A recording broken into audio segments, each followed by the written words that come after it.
आम गोटे भल शिक्षार्थी हाँपाई गोटे भल मनीष हाँपाई एवं आम शिक्षा क्षेत्र में उन्नति केतेक नीति नियम आमको मानवा पड़ो तेणु से नियम गुड़ी मुझे तुमको जन केतबले कौन कौन करवा समस्ते गोटी गोटी करी कहवा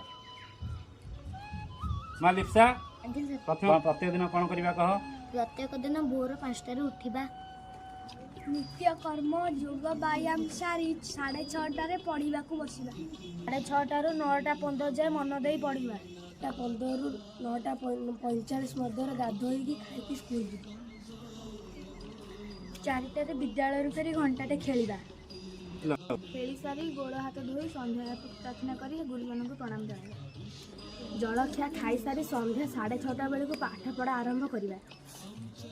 संध्या 6:30 राति 9:30 जाए मन लगाई पाठ पढ़ा आदौ मोबाइल देखा ना गुरुजन मान कथा मानि चलवा